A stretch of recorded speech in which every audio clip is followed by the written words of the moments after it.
Good evening, everybody. I'm Derek Michaud. Don't adjust your sets. This is Flush in the Pocket presented by Brunswick Bowling. Check them out at Brunswick Bowling, bowlbrunswick.com. And we got an awesome guest tonight. And you know what? We were supposed to do this in the summer, but he just kept getting busy and busy and busy. But so I thought to punish him, I'm wearing my Bruins stuff. He's a Blackhawks fan. He's one of my very good friends.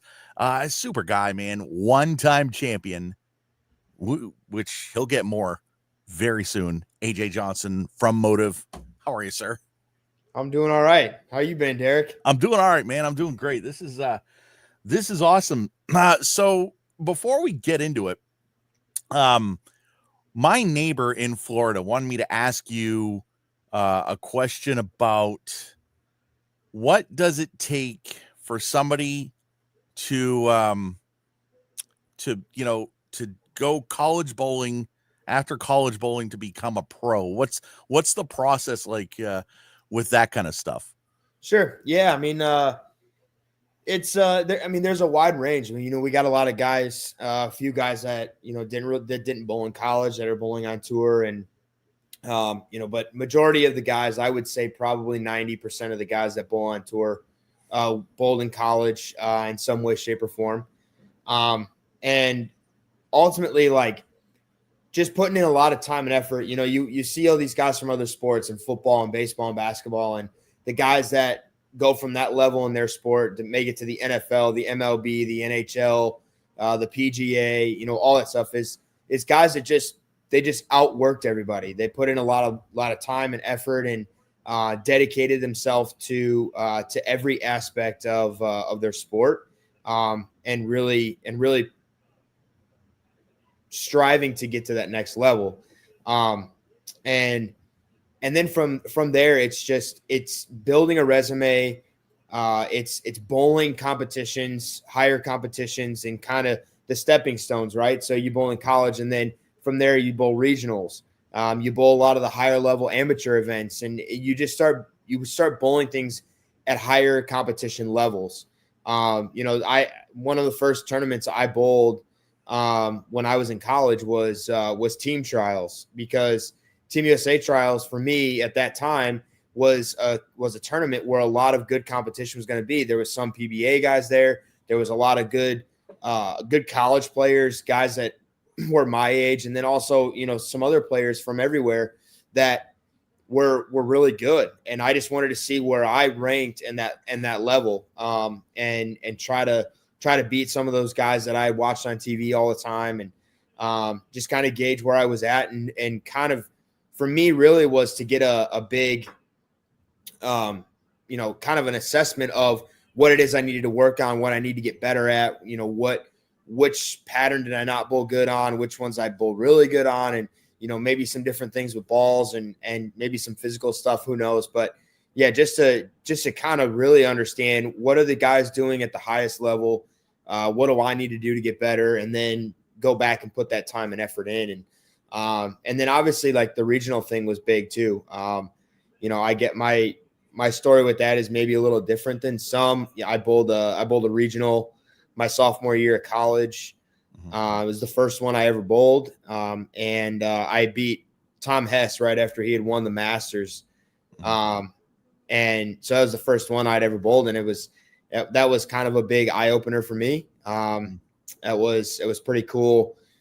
Big stepping stone. It kind of pushed me forward. And then obviously when I bowled the Masters in 2015, when I was a senior at McKendree, being the number one seed on that TV show was huge for me, and kind of showing that I can take this, I can make a career out of this. I could take it to the next level, and really do this full force after I graduate. So there's a lot of different options. But the main thing really that I like to push is it's just those guys that just outwork everybody. They put time and effort in. They're learners. They're guys that they put their egos aside. They don't think they know. They have every answer. They don't think they're the smartest person in the room.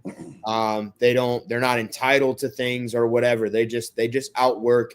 They show up. They outwork. They learn, because our sport is it's so evolving, and there are things you can learn every other day.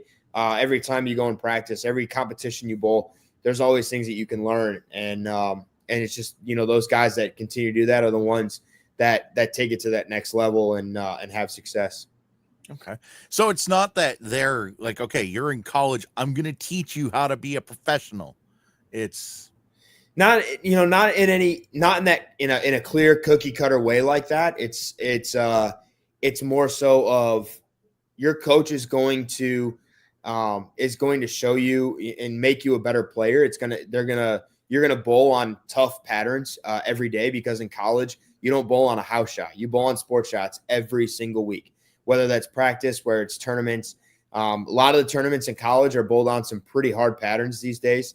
And so your coaches are they're gonna teach you on how to kind of manage that. They're gonna give you the building blocks on getting better physically to learn ball motion in a better way on patterns that are harder. They're going to give you all these fundamentals and all these keys. And then it's really ultimately up to you as how hard you want to work and how deep you want to take that and push yourself to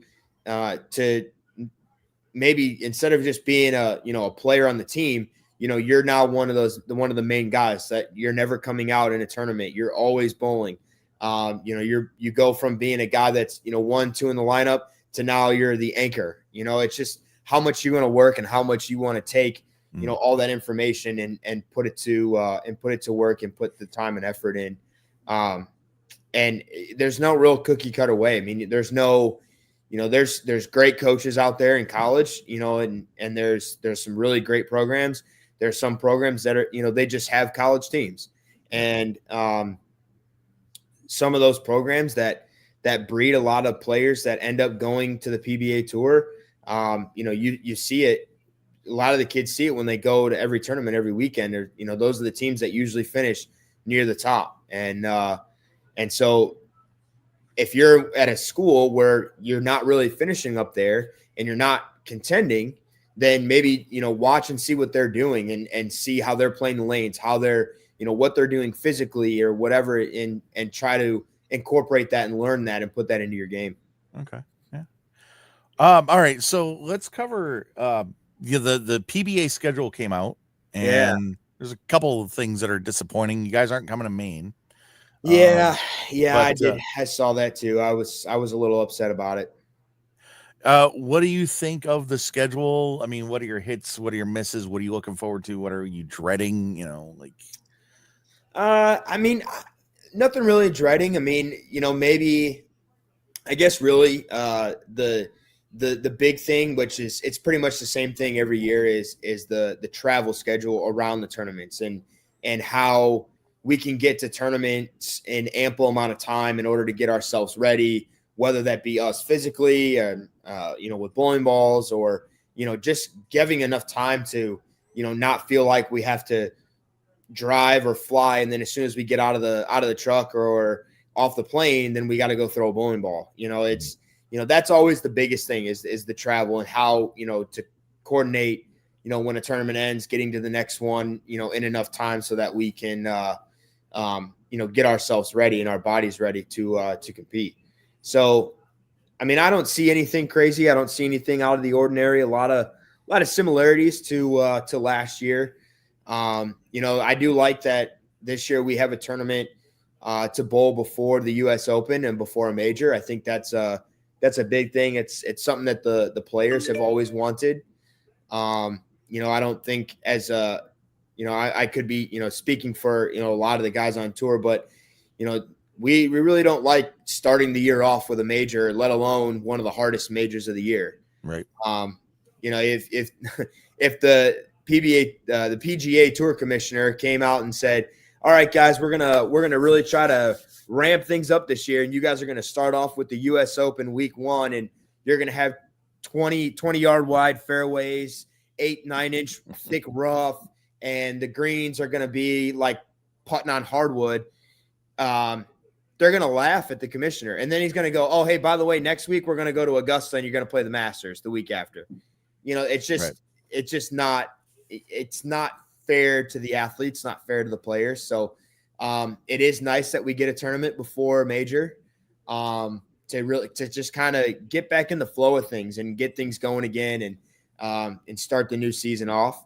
But yeah, I mean, there's just nothing really crazy. It's a lot of similarities. The one you mentioned, the one thing about not going to Bayside, and I assume you're probably alluding to how there's no PBA league, and that's kind of changed around and flipped around this next upcoming season. But I look forward to a lot of the same tournaments. A lot of the majors. Last year and the year before, I really hadn't bowled all that well in majors. Made match play a couple times, but just not where I was in 2022, where I bowled 4 of the majors out of the year, and I made the show in 3 of them. So I really want to look forward to getting back to that, getting back to competing at a higher level in the majors, and being a contender in the majors this upcoming season, and then also being a staple for our brand and for our team throughout the year. Whenever I was on Bowling with the Pfeff with Andrew Pfeffer, I was on there twice. And the first time I was on, it was like around PBA playoff time. And, he went over the brackets with me and he was like, who do you think's going to win? And I said, you know what? I love this AJ Johnson dude. And I will pull for him. When you're on I got to kind of recuse myself a little bit. When you're on the lanes, I put brands aside. I'm a Brunswick guy. I know. But like when you have a ball in your hand, I'm an AJ guy, and I'm like, man, this guy has got to win, and I'm pulling for you. So I appreciate that very much. Absolutely, man. Where did my stuff go? Wow, what the heck? Okay, right here. You know what? How did it all get started for you? How did you even get started bowling at all? My father. My father, my mother, and my grandfather. I have I guess really bowling enriched family. My mom and dad met in a bowling center, Parkside Lanes in Montgomery. My grandfather was in his prime days. He was a bouncer for the pool hall attached to the bowling center at that same bowling center. And it was also the bowling center that I learned how to walk in. I was there all the time with my family. And so, yeah, I mean, I guess you could say bowling was kind of my calling, and everything that was meant to be was everything with bowling for me. And so, yeah, I mean, my dad was a huge bowler. My dad still bowls 3 nights a week in the winter. He still bowls 2 or 3 nights a week in the summertime. So he's always been the driving force behind it all, and where everything kind of got a start for me. He was my only coach until I went to college. So I started bowling when I was probably a little before 3 years old, but 3 years old I usually say, and it just was something I always did. I played a lot of other sports, played football, baseball, basketball. I did it all. I was the full athlete kid. I didn't want to be inside. I didn't want to be in school. I wanted to be playing sports. I wanted to go do all that. So, but bowling was always there. It was something I did a lot of, and then really started to take it seriously when I got into high school.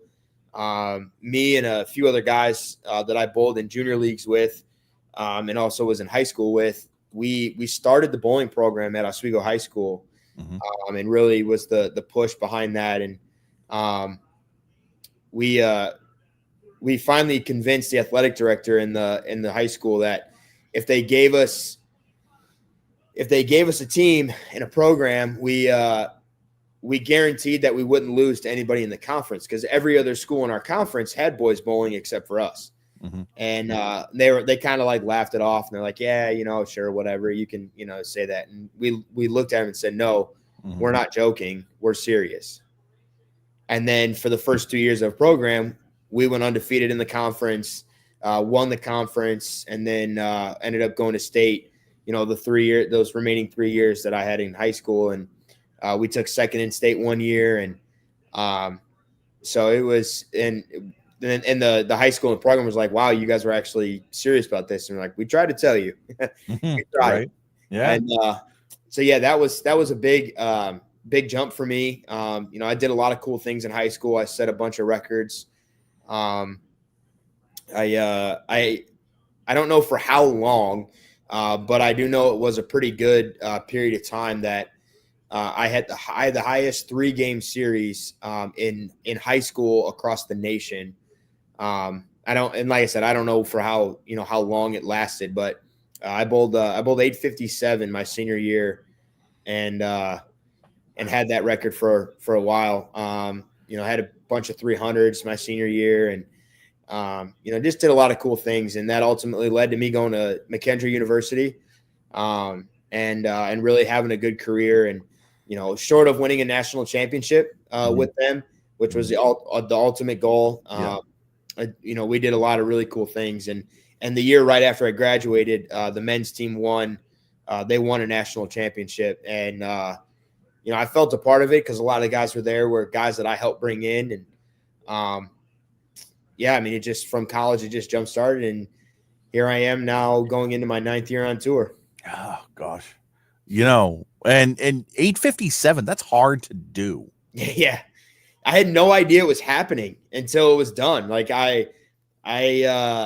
we were bowling a match, and I bowled 300 the first game, and then after that, it just kept striking, and I wasn't really paying attention because a lot of things going on, different pairs of the rest of our teammates, bowling as well, and we got done, and I looked up I'm like, what the hell just happened? Like, this is. To shoot a score like that, you can hit the pocket that many times, but to carry as many times as you need to shoot a score like that is pretty crazy. Oh, and and I'm kind of going to use this podcast because I got a tournament this weekend. Oh yeah, that I want more than anything in the world. So I might pick your brain about how to kind of channel everything. Let me ask you this. Yeah. What kind of bowler are you? Are you the computer's on and I'm thinking about XYZ, or do you shut the computer off? And I try to shut the computer off as much as possible. Yeah. I'm not a big guy on like diving into, all the numbers and things like that. I very much go off of, what are the lanes telling me? What is my bowling ball telling me? Really off of kind of feel and what I'm seeing, and using my eyes and everything, as my tools, and not really determining like, oh, well, it's this part of the tournament, so I need to use a ball with this RG and this differential and this cover or whatever. Like, I'm not one of those kind of guys, and I very much have always been that way. I've always been someone that watches what my ball does and using that as a tail. Because there's a lot of times where we're bowling tournaments on tour where, we'll be throwing a bowling ball that may not make all that sense at the end of the day, but it's doing the right thing. It's getting to the pocket the right way, and it's knocking all 10 pins down.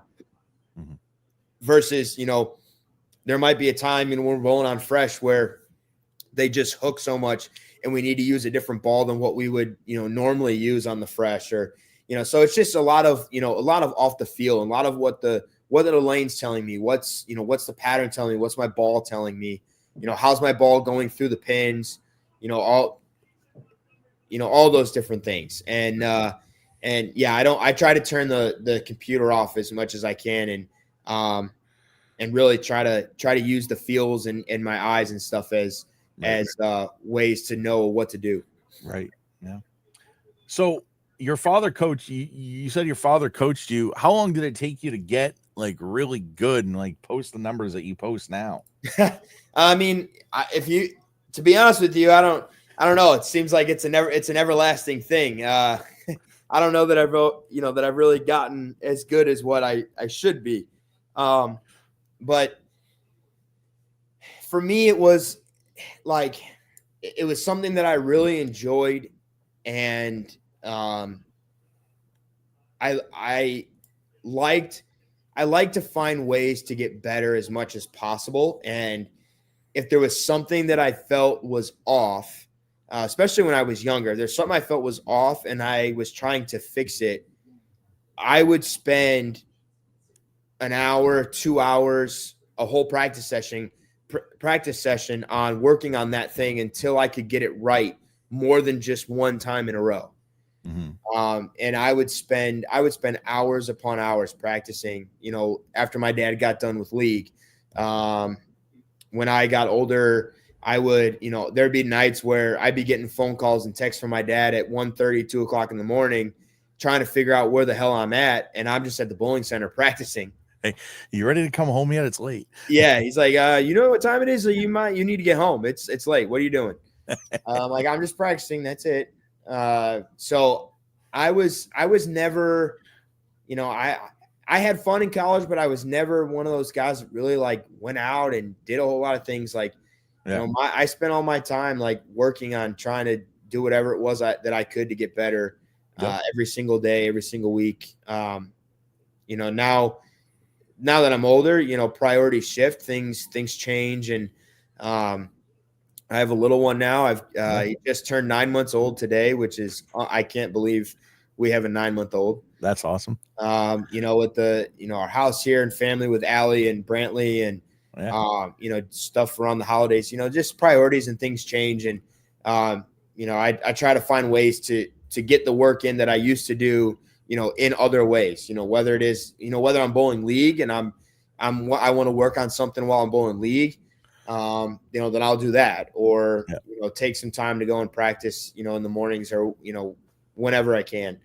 But yeah, life changes, everything happens.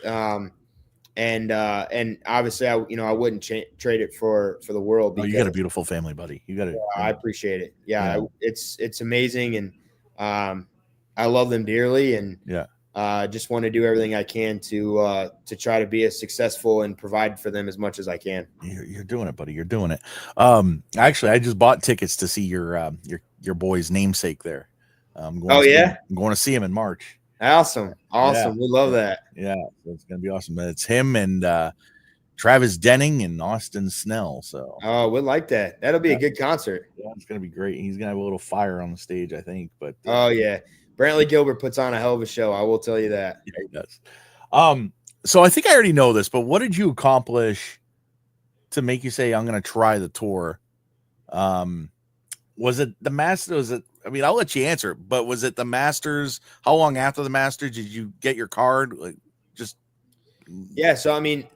for me, the Masters was the big one for me to really say, this, I can make a career out of this. This is what I'm going to do now. And, but there was a lot of other things that kind of led up to that. I had, looking back at it, I could say out of, a lot of guys, like I had a really successful youth career. Up until I used youth career as up until I turned 21.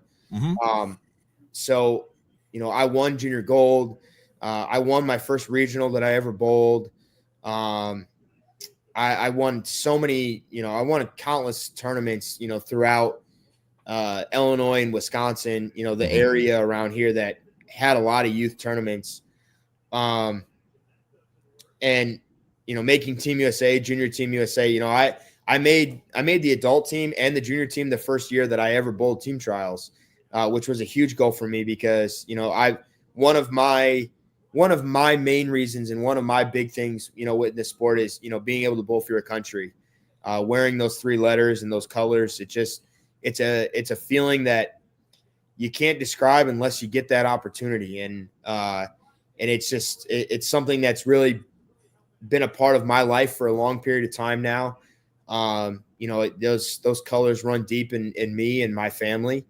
And something that I've always looked forward to doing every year. So, just a lot of those things and a lot of all that kind of compiled together. And then ultimately, my senior year was when I made the Masters show and went undefeated in the bracket. And, I beat Belmo the night before the show and then had to bowl him for the title. And I know everybody knows how that one went, but it was, it is what it is. It was a learning curve for me. But actually after that tournament, Wasn't long until I graduated, and I got my card right before I graduated. I walked across the stage. I got my diploma. I went to dinner with my family, and then I hopped on a plane and flew to my first tournament the day after I graduated. Oh man, what do So you? that was my jump start. Was literally right after college finished. What are you thinking about when you're on that plane? Are you excited? Or are you just like, what did I do? What the hell am I getting myself into? Like what? No, I mean, I wish I would have gotten maybe a day or two to kind of enjoy graduating and finishing off college. But I was excited. You know, I was looking forward to it. I was looking forward to getting my career started and making a jump start right away. Also was nervous because I had a lot of expectations behind me. I had a lot of a lot of hype around, me coming out of college and, because especially what I did throughout college and, everything from my youth careers and stuff. So there was just a lot of things there. And, I bowled fairly well my first event. But there was definitely some learning. There's the guys on tour play the lanes completely different than anywhere else in the world. And you have to learn on how to follow it, how to get your ball to do the right thing on what we bowl on. And, so yeah, I mean, the first event was kind of an eye opener for me and, bowled well in one of the events. It was a summer swing down in Oklahoma. So, one of the events I bowled well in, and the other two were struggles just because of, there was more oil on the lanes. There were longer patterns. And so just following the transition on what they do was just a bit different. So just trying to get an idea of that and then just kind of jump starting from there. And then 2016, I made a show at the World Series and bowled for the title in that one as well. And Mitch Beasley bowled basically 250 at me. So there was really nothing I could have done about that. And yeah, so, I mean, it just, that was all the emotions. I had everything going. I was excited. I was nervous. I was, ready to go. And I was, kind of like, man, should I have maybe waited a little bit and started off the new year this or what? But, I was so ready to just start my career and get things going that, I had no other choice. Again, I probably know the answer to a lot of these, but what would you say your best moment on tour is?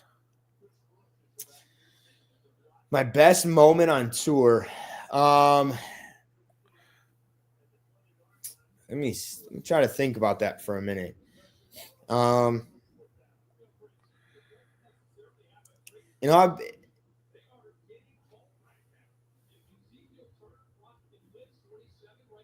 It's not winning last year. It's not winning my first title, coincidentally enough. Okay. It's probably a toss-up between two events. One is Korea, okay, the Sam Ho Cup in 2019, and it's between that and 2018, the first year that I was a part of the PBA League. Yeah. When we won the Elias Cup. Yeah. Mainly because of just how I had bowled on TV in those two different tournaments. And, I kind of learned a lot of things from the shows that I had made prior to that, to kind of handle things a little bit differently and learn a little bit on, playing the lanes a little differently on shows versus, the week. And then also, being able to just win on TV was big. They televised the Sam Ho Cup over in Korea. So, the PBA guys had to get an invitation to go and bowl. And so a lot of big guys, a lot of big name players bowled that tournament. And so winning that event and coming out on top and winning on TV and having to bowl more than just one game on the TV set was and bowl good enough to survive and then bowl for the title, was just big moments for me that I think helped get me to Sweden last year. And winning that event as well. Yeah, I mean that was awesome. I was so happy to I was so happy to hear about, you winning the Lucky Larson. I mean, that was You and me both. awesome. When they said my name at the end of the tournament, when it was all said and done, it was such a huge, such a great feeling and such a, amazing moment. We had just found out that Allie was pregnant right before that, and That's awesome. he was over there with me. And so it was just it was a huge, huge moment for me and my family. All right. So I'm going to ask you a question. Don't take this. It's going to sound wrong, but trust me. Did you have to, when you won the Lucky Larson, did you have to work, or was it like, did you win it on the bench? Like, did you have to double in the 10th, or was it like you posted your score and I finished first. Okay. And when it's kind of actually funny because I didn't realize it at the time. Mhm.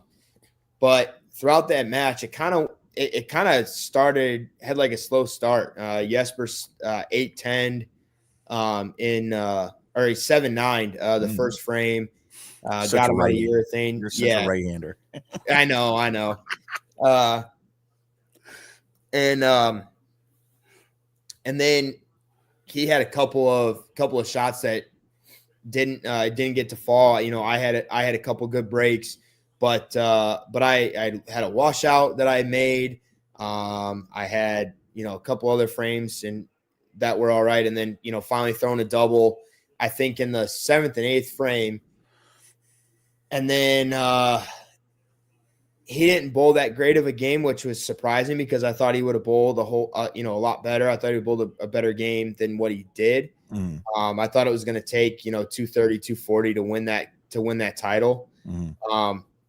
But I got up in the 9th frame, and when I got up, I thought it was the 8th frame, so I thought we both still had 2 frames left. So I thought I needed to get that one, and then maybe the one in the 9th to secure it. But so it ended up being the 9th frame. So I bowled the 9th frame. I wrapped 10 on probably one of the better shots of the game. And I came back and I looked up, and I kind of, in my head, I was like, oh shit, that was the 9th frame. Like there's only one left. And I was doing the math really quick, and I was like, oh, all right. So I'm like, I think this is over. And then I spared it. And as I was walking off, I looked up at the score one more time, and I looked over at Allie, and I go, is it over? Did I just win? Is it done? Like there's no more, like he can't catch me. And so I looked at it one more time, and it was over. It was over in the 9th frame. I could have went 4 out in the 10th frame, and I would have won. This is going to sound really, really weird. I'm a big fan of Allie because she loves you so much. I remember one of the PBA league, I think it was when you guys were qualifying or whatever. And she's getting you a drink. She's like, hey, be careful not to spill. And I'm like, geez, I gotta find me a girl to get me a drink while I'm just like, no, like, you know what I mean? Not like, hey, go get me. I was just that was just so, I don't know why that touched me, but it shouldn't have, but it did. She's great. Yeah, she's great. She's a rock star when even when she comes to events or when she's at home, and I have to leave. She does a lot for us and Brantley, and she holds the fort down when I travel and leave, and then also when we're there. I mean, she kind of has to take care of 2 kids in a way, because when she's at events, she's getting me, whatever it is that I need while I'm bowling, and then making sure that I have protein bars and drinks and stuff like that. So yeah, she does really well. She's great. Yeah. What was her reaction when you won? She started crying immediately. Like when I asked her in the 9th frame if it was over, she started crying right away. I think she kind of knew. She knew, but she also had. She's known what it's taken for me to get to that point, and all the things that I'd gone through, and all the things mentally and all the ups and downs, and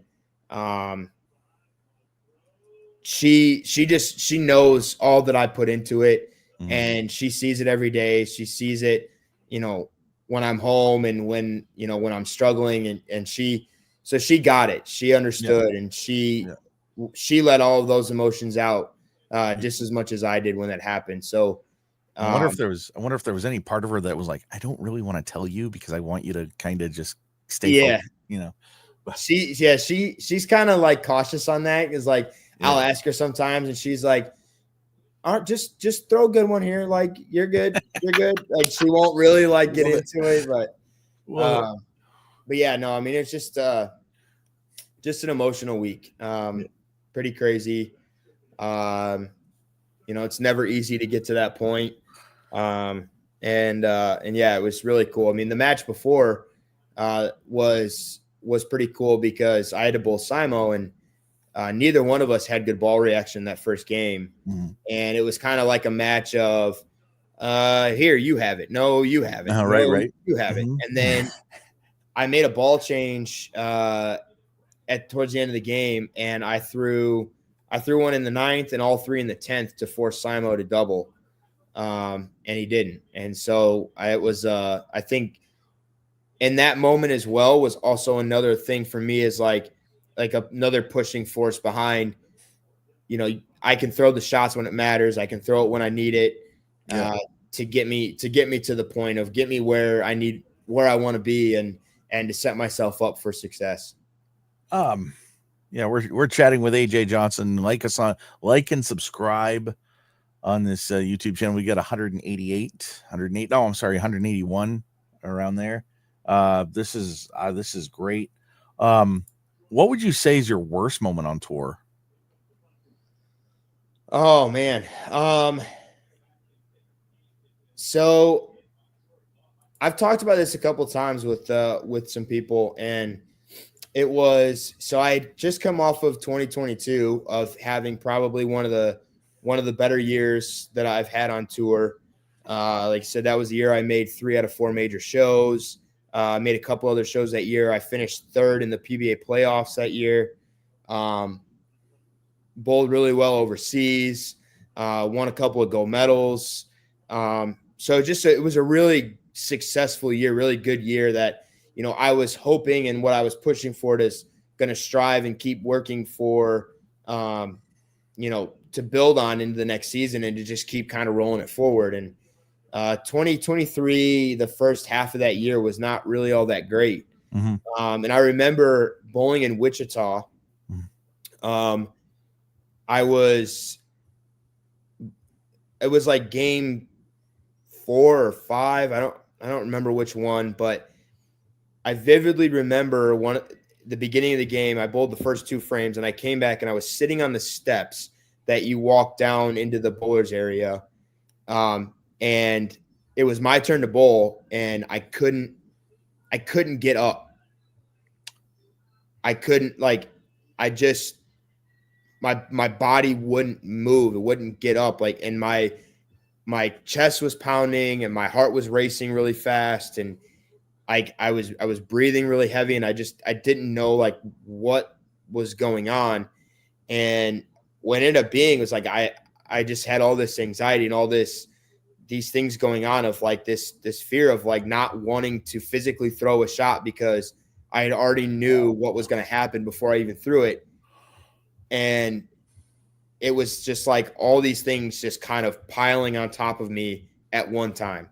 It was not getting off to a great start of the year, not bowling all that well, not feeling like I had what I needed, but not being able to execute what it is that I was trying to do. It was just all these things going on at once, and it just compiled on top, and I was having this panic attack.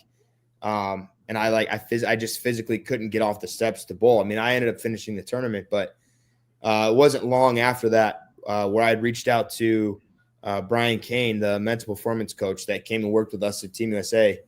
And I flew out to him and spent 36 hours, 48 hours, a couple days with him to kind of figure some things out and try to get back on the right path and focus my attention and my energy to some other things that would help alleviate some of the things that were going on in my head and take that out. And then that was when we got to the World Series.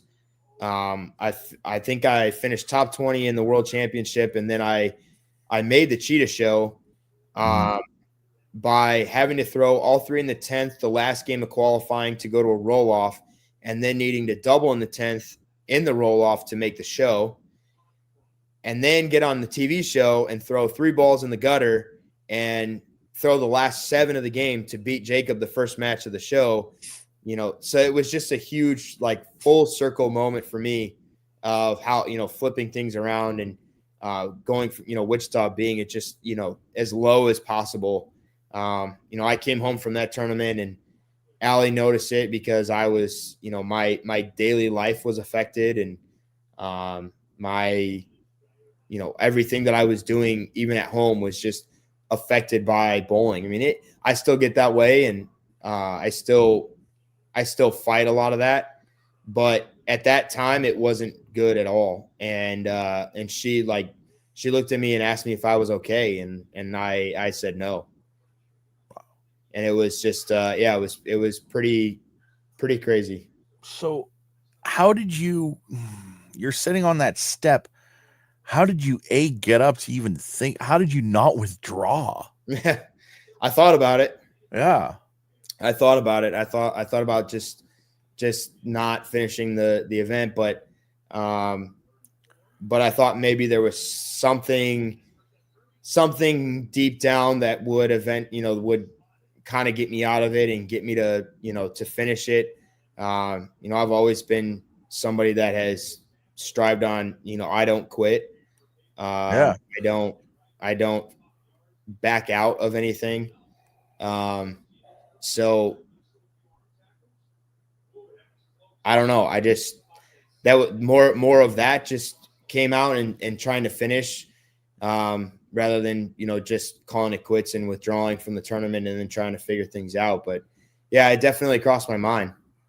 So how did you, and you might have already said it, but how did you get up?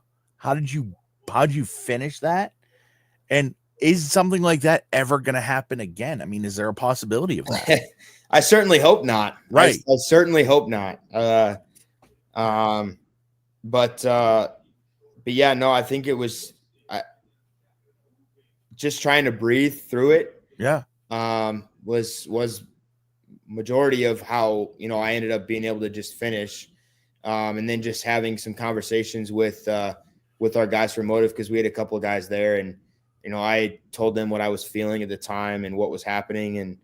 And they just kind of helped me, talk me through it, and, just help me through the finish of the tournament and whatnot. So, yeah, it was, we have some really good guys that are a part of our company and our staff. And Brett and Nick are, they're good people. They definitely take care of us like family, and they were definitely looking out for me then.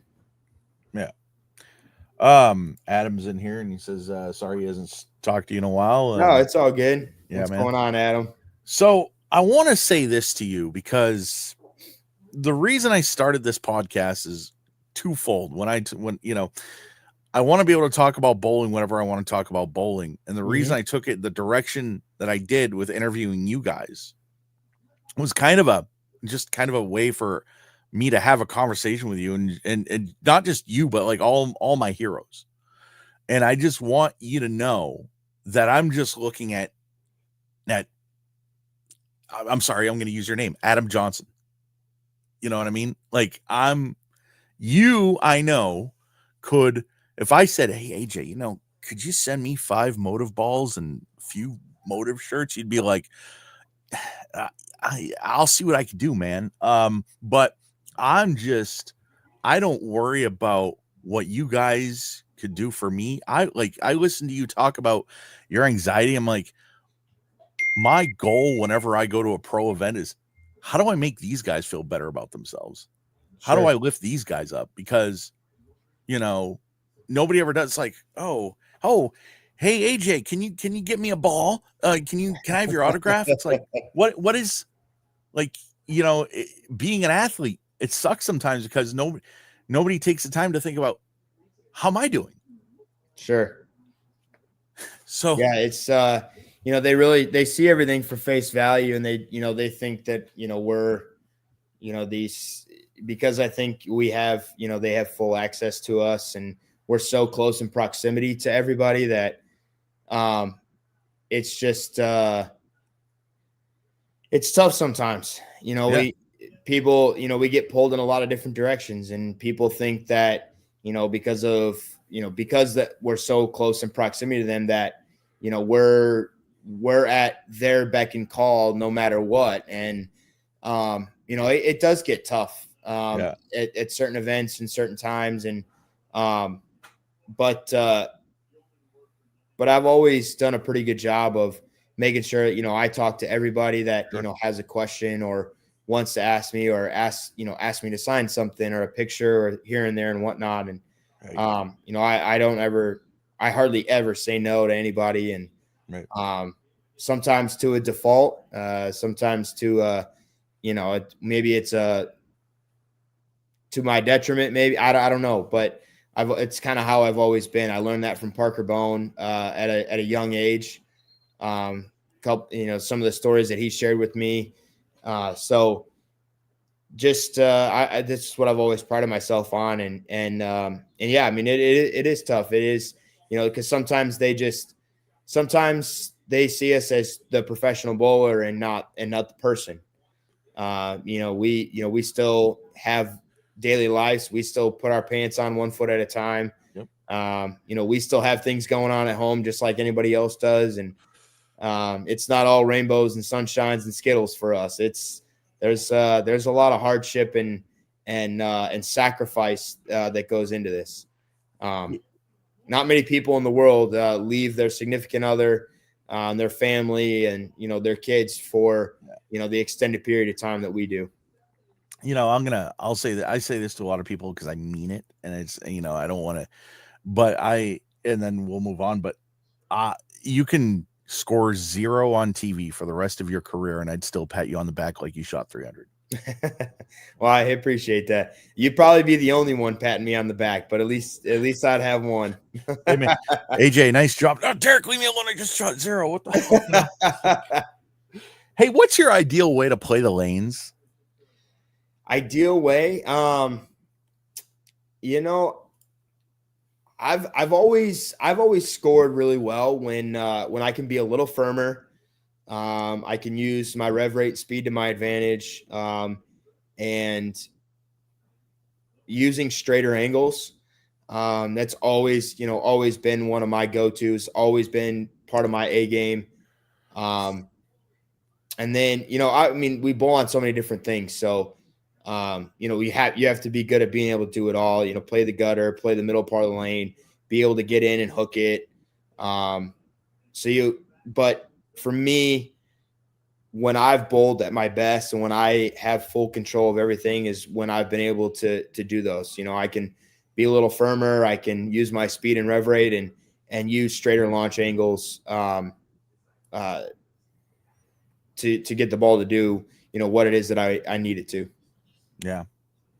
So what is it like when you were on that cheetah show that you had what, 3 gutter balls? Yeah. How I guess, look, when you're playing that line, it's easy to do. Yeah. But I always tell people, I when I bowl, I actually stand on the gutter so that it doesn't go in.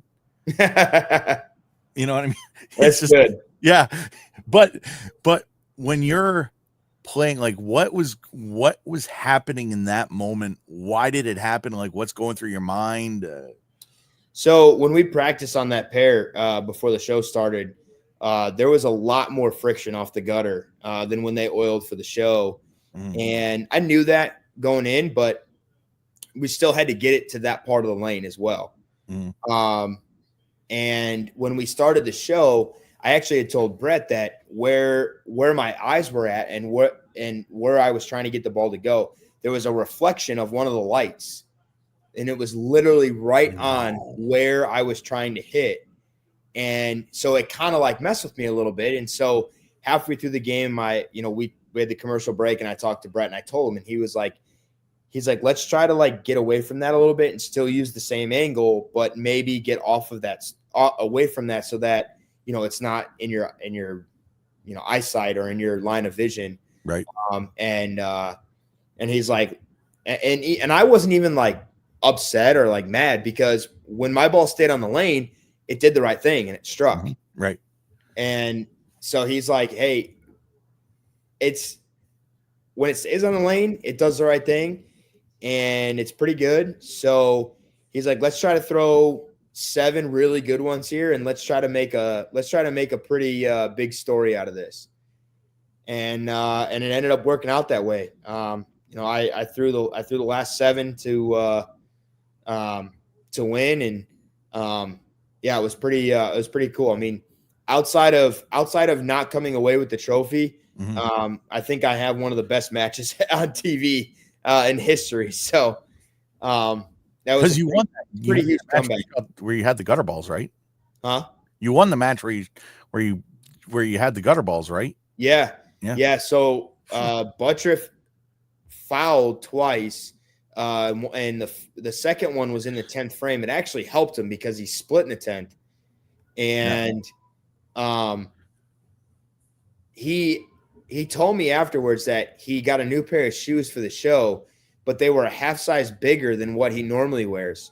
Mm-hmm. So I'm like, dude, I don't feel bad for winning now, because you shouldn't have done that. Yep. I mean, not that I, feel bad ever for winning, but yeah. I mean, it kind of sucked the way it played out a little bit for him. But yeah, I mean, it was pretty cool. I threw the first one in the 10th to win. And I think I came back down 49 halfway through the game. Oh, you almost pulled a Michael Haugen. I did. Yeah. So Adam wants to know, I know we talked about it, but he's late getting. He wants to know your take on Bayside not being on the schedule this year. Yeah, that's a tough one. It hurts. I've had a lot of great moments in Bayside, and one of them being just recently, and winning the PBA league with the High awesome. Rollers. That was awesome. So yeah, it definitely came as a shock. I thought we were going to continue the league the way that it was this year. I think they had a lot of success with it, and did a lot of great things with the matches, and then having, and then having the finals be at Bayside, like they have been. And so, Bayside's been one of those staples. They've been for the last however many years, we've gone there every year, and for some sort of event. And to not have one this year was very surprising, and didn't really understand it at first. Mm-hmm.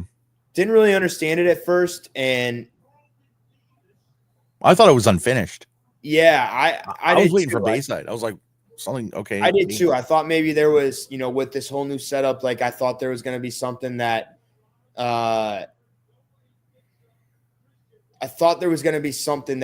got us back there. Mm-hmm. But, for it to not happen was pretty crazy. And, it sucks, but, we have to, take with what we're given, and, show up whenever we need to show up, and I'll be at every tour stop. But yeah, I mean, I wish we were going back to Bayside.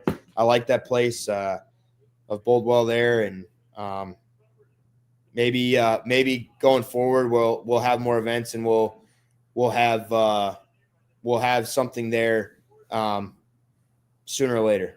Adam wants to know if you want to hang out with him at Bayside in the summer of 25. I'm not. You gotta convince Allie of that one, and maybe we could put something together, like a clinic or something out that way. And Brantley's going to start getting bigger. He's going to be running around. So I'm sure I'm going to get a lot more hectic come next summer. Yeah. And in the spring, we're getting a deck put on the back of the house. So we're going to be doing a bunch of stuff at the house as well. No, I got you. Absolutely. What do you know about this battle of the brands? Like, do you think it would have fit at Bayside or? Yeah, I mean, I think the finals could have easily been at Bayside.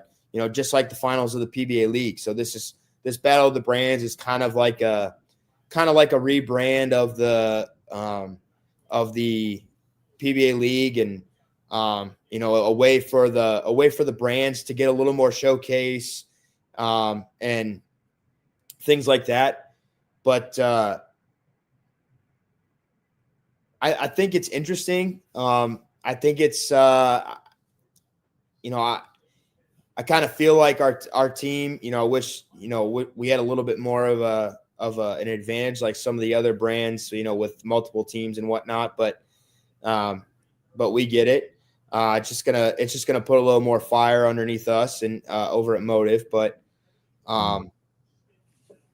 the one thing that I hope it doesn't do, and I have a you know, weird feeling that it's going to end up being this way, is the general public and the people that watch bowling and the keyboard warriors and the people that just sit behind a computer screen and to just say whatever they want to say, is I hope that it doesn't turn into this. You know, if we're bowling Roto-Grip in a match and Roto-Grip beats us, then everybody says, oh, well, Roto-Grip is better than Motive because they won that match. Or if we're bowling against Storm and we win the match, everyone's going to go, see, Motive bowling balls are way better than Storm bowling balls because they won that match. I mean, that's not what it's for. It's not what it's meant to be. I hope that's not what it turns into. You know, I have a strange feeling that it may, and it's I think it's putting more emphasis on that part of it rather than about the players. You know, with the PBA League, there's a lot of emphasis on the players and us as athletes. And being a part of these teams and how players would mesh together and how we would, you know, work well throughout the year together to get to Bayside and win. And, you know, there was a lot of talk about that with our team. And that's one of the reasons why we won is our team we meshed well together as players and athletes. It didn't matter what brand of bowling ball we were throwing. Yeah. And so I think it's taking away from us as players and us as athletes and putting more emphasis on the bowling balls. I will refrain from messaging you and be like, hey man, you got to throw a Brunswick ball. I promise. I promise. Yeah. You know, I kind of hope it's not like the team shootout with the whole, I mean, Sean and Belmo. And I mean, oh yeah, you know, just, it's interesting to see. And I'll tell you what, it doesn't matter what happens. I mean, I average 140, 150, but I guarantee you that if you and I got on a pair of lanes and the day was right for me, I might be able to beat you by a pin or I don't know, you know, it's just, I mean, you got it. You still got to shoe up and throw the ball. It doesn't matter what ball you're throwing, but yeah, I mean, absolutely. That's why, you know, I don't like bowling a lot of the house shot stuff because of that reason. You know, the guys that don't bowl any, you know, the tour events, you know, they at any given moment they can out carry me, and I can leave 3 or 4 rack 10 pins in the wrong spots, and I bowl 225, they bowl 245, and they're going, oh, see, look, I could bowl on tour. Yeah, all right. Well, no, you can't. So since we're talking about balls, you've been on, from what I know, you've been on Motive, Columbia, Ebonite International. Okay. Yep. Okay. And Storm. All right. What's it like when a ball company lets you go? Like, how does that happen?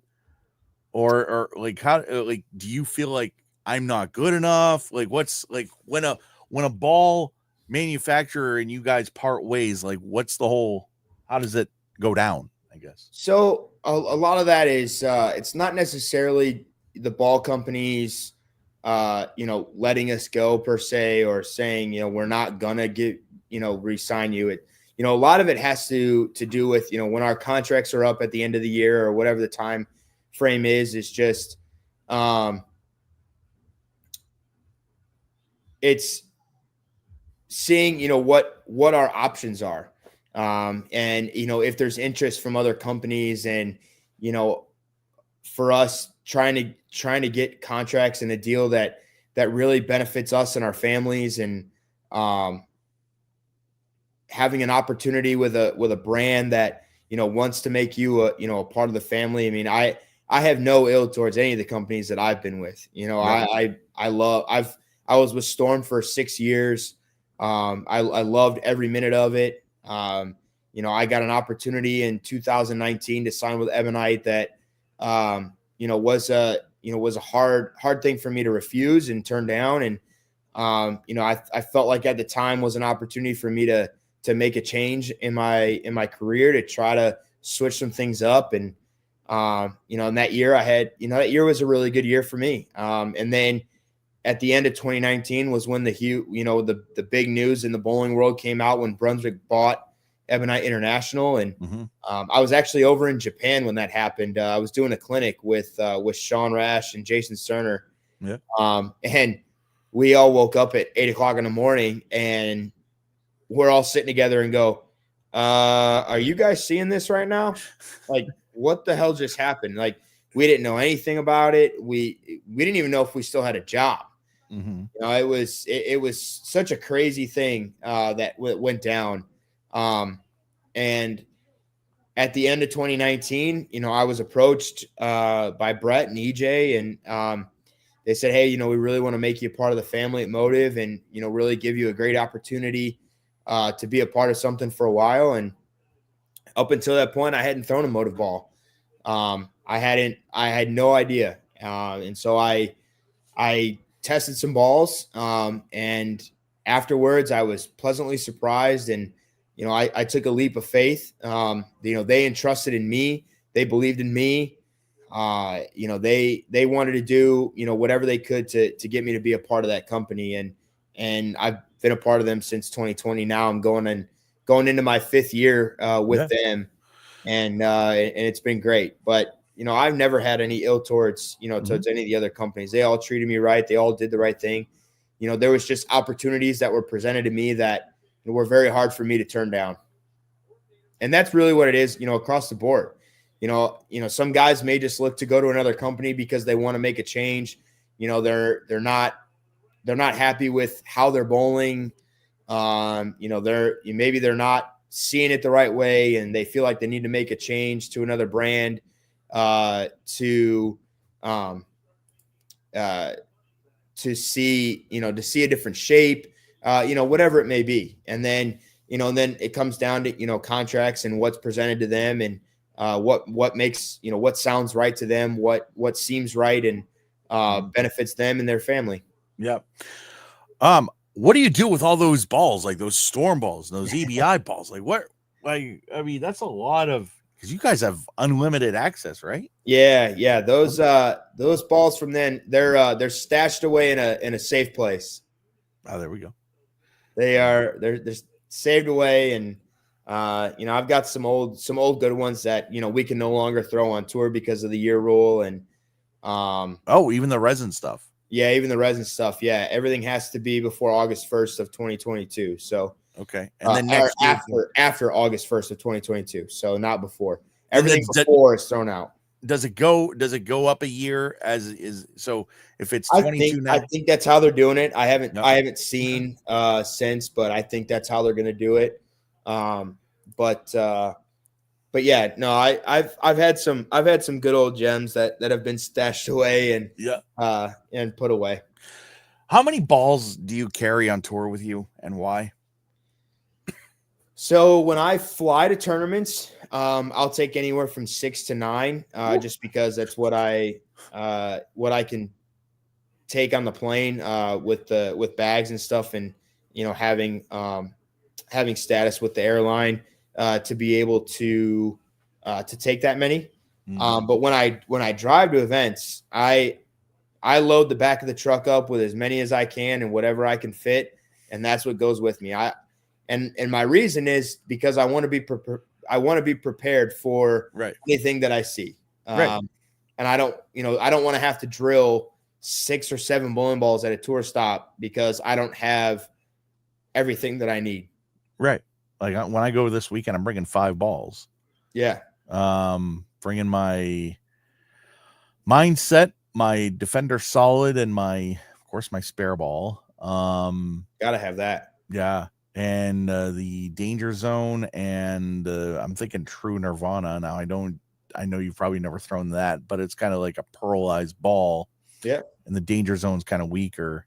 Yeah, that's a good one. Yeah. I mean, it's going to be, and I guess the oil pattern's pretty long, but I'm thinking of standing right and kind of throwing it and hold it in that, they can take my Danger Zone, stand right, throw it a little bit hard, and have the ball sit in the oil. I don't know if that'll. If it's a little longer, I definitely would steer you towards using something with some surface for sure. Gotcha. Okay. Yeah. All right. So let's see. Next question here. So, what? Kind of going back to what earlier question. What is your favorite ball reaction? Ball reaction. Like, I don't know why I asked that. I was just trying to. So for me, like I like seeing, I like seeing my ball pick up without having to make it pick up, if that makes sense. So something that I know will get through the oil and won't scoot through it too easily. And is not super responsive down lane. Mm-hmm. Balls that will pick up in the oil and kind of blend out the pattern for me are always, that's ball motion that I typically look for at any point in time. Mm-hmm. All right. Let's see here. What is your favorite tour stop? My favorite tour stop, man, that's a tough one. Mm-hmm. We've had so many good ones. For me, I have always enjoyed going to our tour stops when we have bowled at family-owned bowling centers. Okay. That's been across the country, whether that's been in Coldwater, Ohio, or Jonesboro, or Lubbock, or even some of the major cities. Every time we've gone, when we've bowled at Thunderbolt, when it was owned by the family before Bolero took over, every time we've gone to a center that's been a family-owned bowling center, we've always been taken care of really, really well because they get it. They understand, everything, us being athletes and, making sure that everything is provided for us. They provide food for us and meals and, it's just a different feel. And we really get taken care of, it's a whole nother level of being taken care of, when we go to those centers. Right. Where is your least favorite tour stop? Now, I don't mean like a house you don't like. Maybe there is a place you don't like, or but like, where do you kind of struggle, or anything you want to say, I guess. I don't know that I really have a least favorite. Yes, Adam, Jack 60 in Jackson is a family owned. That's owned by Dave Small, and we've gone to a couple of his centers, and he does a exceptional job every single time that we've gone to his bowling centers. We're going to be going to his place, I think, a couple times this year. So looking forward to that. Dave's a good friend. He understands it, and he loves bowling. He loves the PBA, and he really takes care of us as athletes. So yeah, you're 100% right with that. Used to be Airport Lanes. Yeah. But I don't know that I really have, a least favorite. I mean, there's been centers that I really haven't bowled all that well in. We've bowled in a couple centers that I don't feel like has been taken care of all that well. But I don't know that I can really say that I've hated, because, they're all these bowling centers that we go to, are great. They try to do as best of a job for us as they possibly can, and trying to make it prepared for us. So yeah, I think that one's a little harder than the places that I like. Where do you want to see the PBA go next? Oh, man. Where do I want to see them go next? Man, I'm trying to think of some places. I would love to have a PBA tour stop, in my hometown area. We had a few events at Parkside Lanes. Right. They did a great job with that. Maybe some of the bigger centers here in Wisconsin, now that I live in Wisconsin. Mm-hmm. Fox Bowl in Wheaton, Illinois, I've bowled at quite a bit. I think they'd be a great place to have a tournament. Yeah. Just somewhere close to home, so I can sleep in my own bed and there you go. Not have to stay in a hotel. Yeah. See, that's awesome. Does Sean Rash own Parkside yet? I bet you it's going to happen before it doesn't. You know what I mean? No, he does not. I've known the owners of Parkside Lanes for a very, very long time. I grew up there, so no, I don't foresee that happening. No, it's no disrespect, by the way. No, yeah, no disrespect at all. But yeah, no, that's my home. That's my love, and and my roots where I started. So, yeah, I've known the owners for a long time, and the Frieders family has they've done a great job. What would you say is the best part about being a professional bowler? The best part about being a professional bowler, one of the great things is, being able to showcase bowling on TV. I think is, one of the big reasons for us. Mm-hmm. But also, the travels, and places that I've gotten to go because of bowling, and the people that I've gotten to meet because of bowling. Mm-hmm. I don't know that I ever would have had that opportunity without this sport. Mm-hmm. And doing some great events, whether it be charity events and clinics and things like that, to, winning a celebrity event with Terrell Owens, being, bowling an event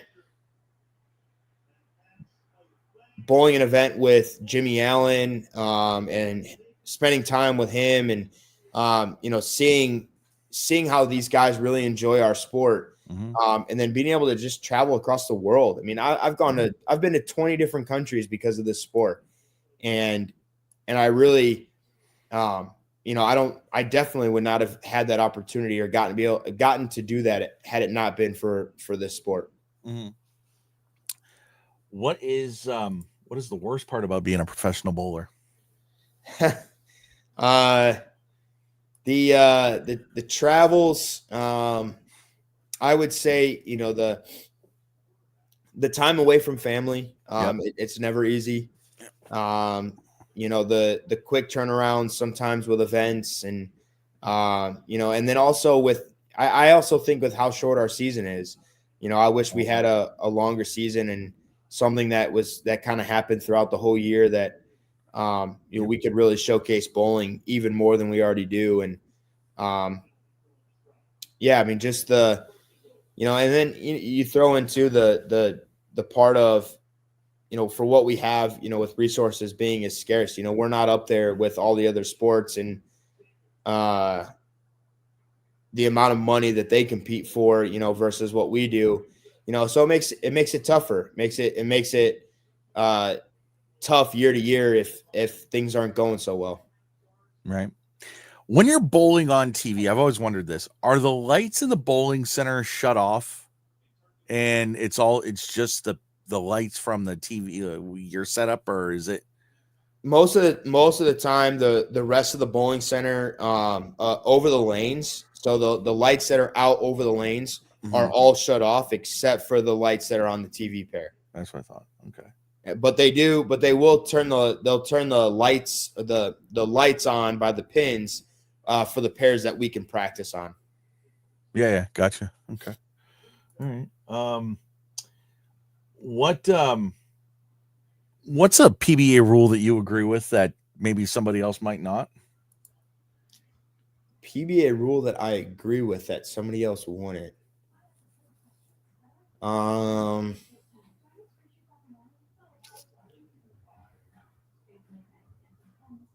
Right now, I definitely 100% the urethane rule. Sure.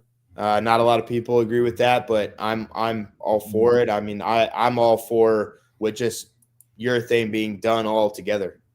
But yeah, I think we're making steps in the right direction. I just maybe would like to see a little bit more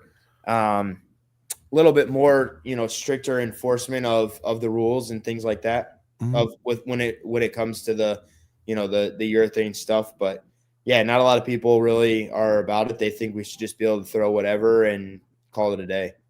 What is the problem? I've never thrown a urethane ball, but what's the problem that people have with urethane? It has to do with the hardness level. Certain urethane balls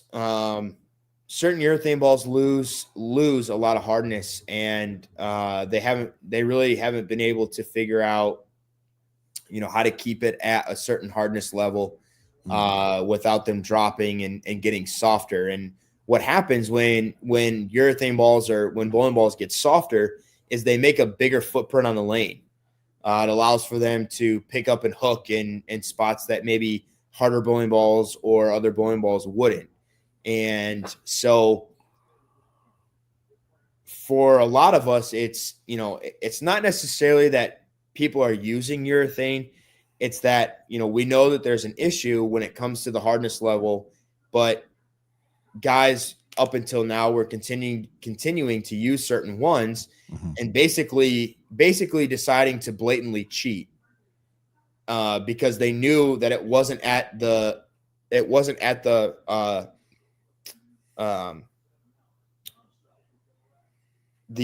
legal hardness level. And they were still using them, and there's still some now that are losing it, and hopefully they'll figure out a way to kind of regulate it a little bit better. But that's been the biggest issue with it. It's just they lose a lot of the hardness. They get softer over time. Yeah. No one's really been able to regulate it very well. I don't understand that because to me, a ball is a ball, and yeah, they're hard. I've never touched a hard, softer ball versus I don't know if it's a touch thing. I don't know. Now to the touch, you wouldn't be able to tell the difference. It's at a very, very microscopic level. And it determines a lot of what the bowling ball does on the lane. So if you have a bowling ball that's at, we'll call it 80 hardness, that bowling ball is not going to hook all that much because it's so hard. The resin isn't reading the lane, isn't chewing through. Versus if you have a ball that's at, let's say, 60 hardness, that ball is going to chew through the oil right away because it's making a bigger footprint on the lane. It's chewing through the oil a lot more because it's softer. Okay. More of the ball is touching the lane. Right. So speaking of bowling balls, our buddy John White, that would bring me to the PBA stop in Portland. He was talking. We're traveling to Augusta, Interstate Bowling Center in Augusta, and it's going to be cold this weekend. And he was talking about somebody should make a bowling bag where you can kind of heat your bowling ball a little bit or keep it so that it doesn't freeze in the car. What would you think about that? And what would have to happen so that it doesn't get too hot. So you put it in the oven, and it's like, oh shit, that ball's and it cracks and everything. Yeah. right. So yeah, I think that's a fantastic idea. I think it's unbelievable, and I think it's something big, for players that live in the Midwest or the East Coast. When the winter months come around, is having a bowling bag that keeps your bowling balls warm, to a certain level. Because if it gets too hot, then they can crack and all that good stuff and whatnot. But yeah, I think that would be a great idea. How would somebody do it? How could you? Because I'm like, I told him, I was like, you should go on undercover, not undercover, Shark Tank and whatever. But like, how could somebody feasibly make a product like that? I think they would have to look at, how the companies that make those insulated jackets, the ones that have those buttons that you press and they have the warming sensation on the inside of the jackets, is see how they do it and how they operate it, and put that in probably the lining or the inside of the bag when it's closed up, and have a button or something that you can press to be able to keep it heated up. You have to be careful with it, because as we know, when we travel or fly, bowling bags get thrown around like rag dolls. Oh yeah. So you'd have to be careful with it and make those products protected. But yeah, I think a lot of how the companies that make those heated jackets, I think, you could translate that technology into a bowling bag and maybe keep it and keep bowling balls warm in the winter months. It'd be great. I hope somebody figures out a way to do it. I know it. That'd be awesome. Definitely get one. Yeah, I mean, because my father would, like, when we would travel to tournaments, he would leave the balls in the car overnight in the winter, because it's just he doesn't bowl, so he doesn't know that stuff. But it's like, yeah, man, when those balls are cold, man, they're cold. Yeah. Yeah, it makes a difference. Definitely. What's a PBA rule that you disagree with? That I disagree with. And I don't know. I'd have to really look at it, see what.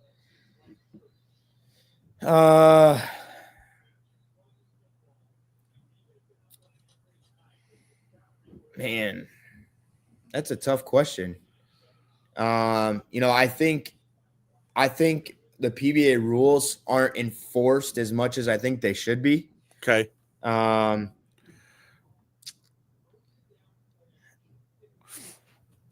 Like what's one that might not be enforced, if you could say? I don't know. I think guys aren't fined as much for, destroying property, or, throwing balls in their bags, or yelling, or like yelling across, at players, or guys, certain things that guys do in the locker room. Maybe I don't know. There's a lot of different things that happen, like little minute things. But if players were fined for them, then maybe a lot of it would be stopped. And guys leaving bowling balls behind on pairs and not taking them from pair to pair. Like, we have a rule that whatever you bring out of the locker room and you take to your first pair, you have to take that with you to every pair you go to make room for the guys coming to that pair. And there's been a lot of times where guys will just they realize they're not going to use certain balls, so they'll just put this bag somewhere on their starting pair, and they think they're keeping it out of the way, but they just leave it behind and don't take it with them. And guys aren't getting fined as much for that as maybe they should have, and it would have stopped that. Sure. What is not a PBA rule that should be? I think the use of smoking things, I think is very loose on the PBA. I feel like guys abuse that while we're in competition. Smoking like vapes and stuff, like vapes and pens and things like that. I I think I think that needs to be enforced a lot more than what it is. Mhm. Yeah. Let me ask you this: Not if at you, all. Yeah, it's not at It's all. not at all. Wow. If you could bowl in shorts, would you? Absolutely. Yep. See, I'm a bigger guy, and like I bowl in shorts because I've ripped pants before. I don't know if you've ever seen me throw a shot, but I've ripped pants before, and like I wear shorts because I know that in the local tournaments here that we're allowed to do that. So Yeah. that's why I wear shorts all year round. But I kind of wish that even for nationals or whatever, that you could, because I mean, I'm not saying like ripped up shorts and offensive stuff or whatever, but Oh no, not at all. because I mean, you can wear shorts and wear your name on the back, and Yeah, if we were allowed to wear golf shorts, I would definitely be a huge proponent of it. yeah. All right, AJ. So when you're when you're 60 years old and retired from the tour, maybe you're bowling in your 70s. I don't know. When you're sitting around with Allie and Brantley's kids and whatnot, and you're thinking about your days on tour, what does your resume have to look like for you to say, you know what, geez, I'm really satisfied with my PBA career, and I did everything that I set out to do or could do? What does that resume look like for you? For me, that looks like a resume that is Hall of Fame eligible. Yeah. But if I was to be a little bit more lofty with my goals and a little bit more I guess I'm trying to think of the word I'm looking for here.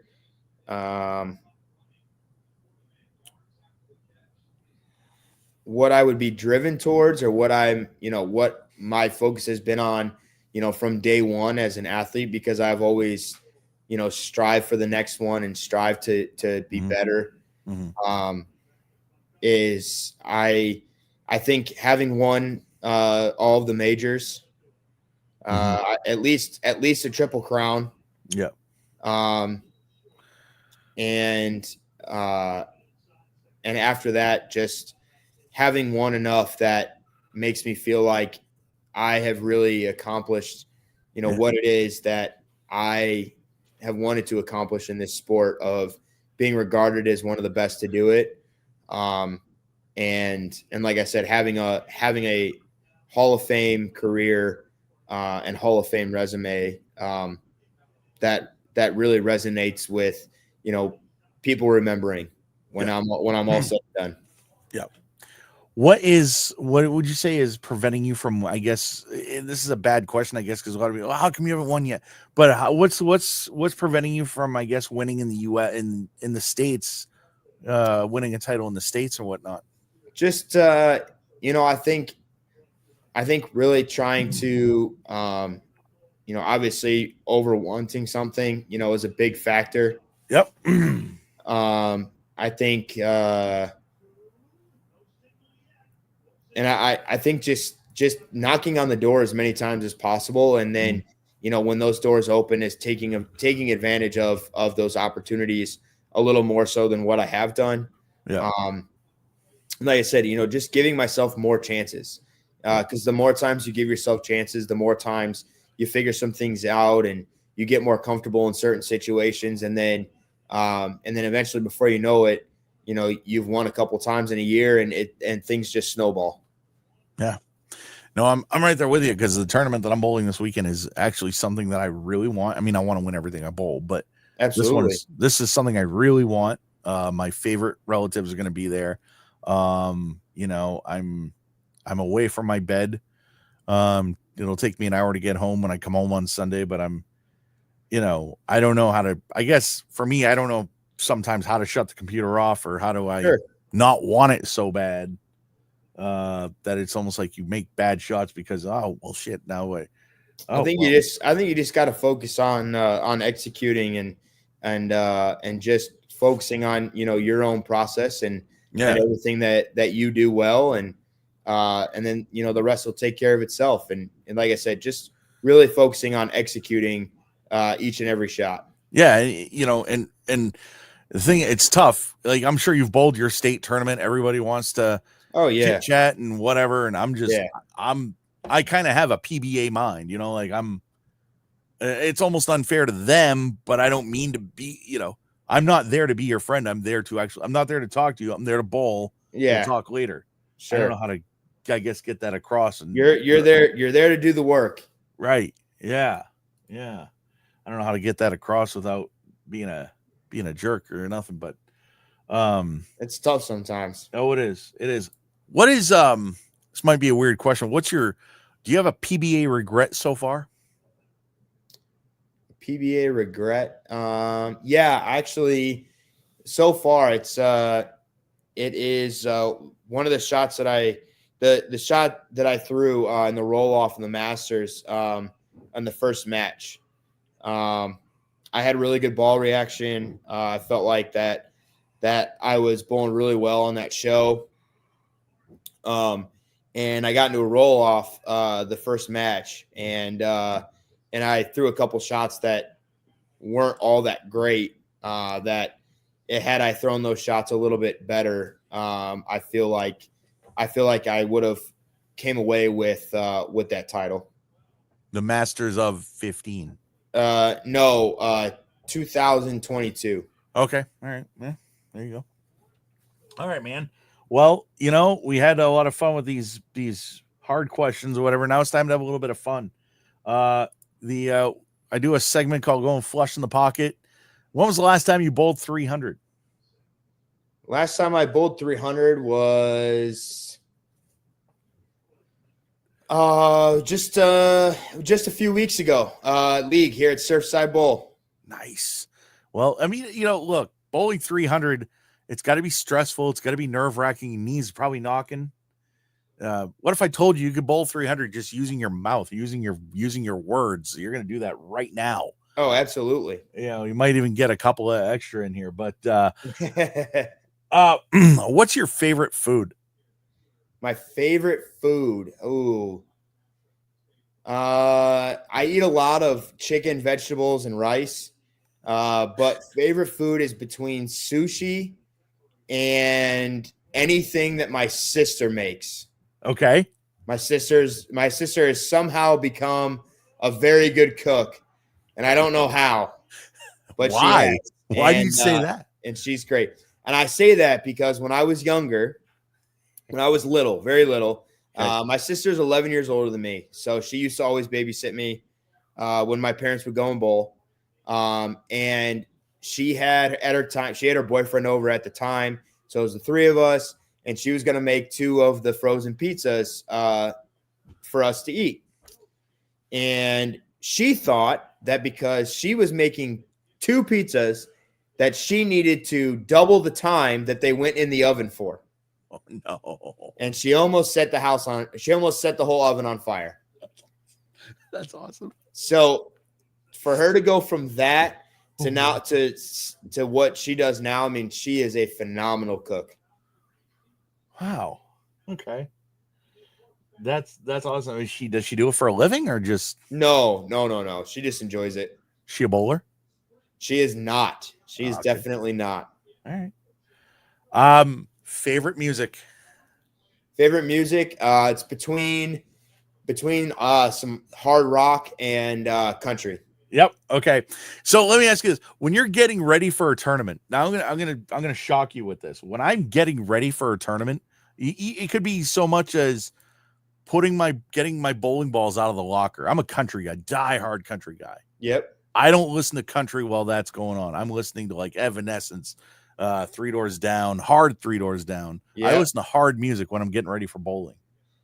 It definitely depends on the mood I'm in, but yeah. I listen to a lot of that stuff to get me going. But yeah, I'm definitely I'm a big hard rock and a big country guy. Yeah, that's awesome. Your all-time favorite sports team is who? The Chicago Blackhawks. Okay. All right. Are you a Bears fan? Are you a Bulls fan? Are you just I root for the Bears. It's tough. It's so tough, but I do root for the Bears. I'm not a Bears fan per se. I'm definitely not a Packers fan. okay? Um, Oh, but yeah, I do root for them. With football, I've always had favorite players. sure. And now that Tom Brady is retired, I no longer have that guy to watch every single week. But Right. playing fantasy, it's definitely keep me a lot more in tune with what's going on in football. Yep. I've always watched it because I played football from the time I was 5 all the way through high school. So, I'm huge into watching footballs on Sundays and Thursdays and Monday nights. And so, but yeah, my team it doesn't matter how they're playing. They could never win a game. I will always watch the Chicago Blackhawks. What do they have to do to get back to the Patrick Kane, Jonathan Taves, Ugh. which I think they did him wrong, Taves. I agree with you. He really wanted to come back this year and I think finish his career out with the Blackhawks and maybe be a guy to help out and be there for Connor Bedard and be a mentor for him. And yeah, I think they kind of did him dirty a little bit, but Kane too. Yeah, but it's there's a lot of things. I think it's they just fired their head coach. I think the next one that's on the chopping block is maybe the GM. And they just need to get some things going in the right direction and get these guys playing the way that they should be because they have a lot of great players on the team. Yep. Connor Bedard is an unbelievable player. I saw him live and he's a man amongst boys when he's fast, he's smart with the puck. Yeah. And they just need to get back to building teams like they did when they were contending for the cup every year. I don't think they're too far away. Okay. They just need a little help, just a little more help. Yeah. I don't mean to go back, but your son's name is Brantley. What's your favorite Brantley Gilbert song? My favorite Brantley Gilbert song.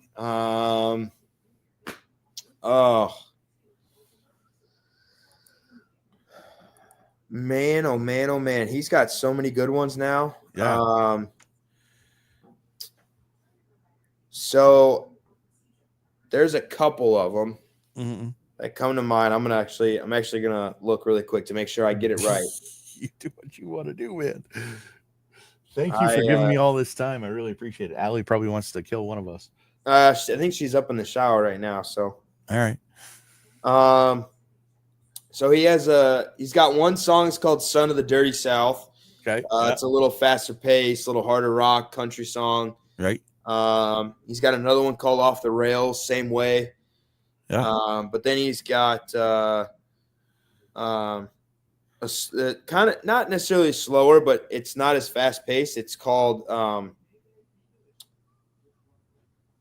"Me and My House." Yeah. And just the words of the song and the meaning behind the song is that's how I am and how I really feel. So it's In My House. I'm gonna play that. I gotta play that on Apple Music and I actually just listened to Tattoos the other day. My favorite is Bottoms Up. Oh yeah, Bottoms Up's great. I actually want to hear Nickelback sing that song. Yeah, so the Brantley Gilbert concert I went to was Brantley Gilbert and Nickelback, and they did a song together, and it was incredible. I had tickets for that, and I'm one of those weird people. I hate pyro. Oh yeah. Oh, because it's like, okay, be quiet for a second. All of a sudden, you hear a loud boom. You're like, "What the hell is that?" Oh yeah. Like I'm a very jumpy person. Sure. Because I'm visually impaired, so my ears make up for it. So I had tickets to that, and I'm kind of glad I didn't go to that. My girlfriend and I split up at the time, and so I sold those tickets. But I mean, how does loud pyro like that? Does that bother you? No. No, I do all right with that stuff. It's But I do know what you're talking about when they, when it gets quiet and then all of a sudden you hear the loud booms and stuff. It shocks you and catches you off guard. Yeah. But no, it was a really good show. They had some fire in it. Like I said, they performed together for a song, and it was pretty cool. Does Brantley just have the fire, or does he have the fireworks as well? No, he just does. I think he just does fire.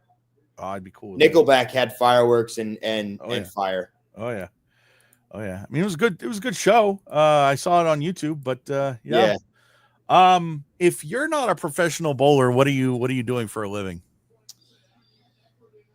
I think two things maybe kind of fit me. I think maybe I would have maybe tried to go into the police force. Yes. Been an officer. Or maybe something a little more serious in that regards. Maybe, a little higher up in police force. Yeah. Or being an executive with an athletic company, and working in sports some way, shape, or form. Like I said, I've always been involved with sports, and so that's just things that I got my degree in sports management, and I've always wanted to be involved in sports. So something like that.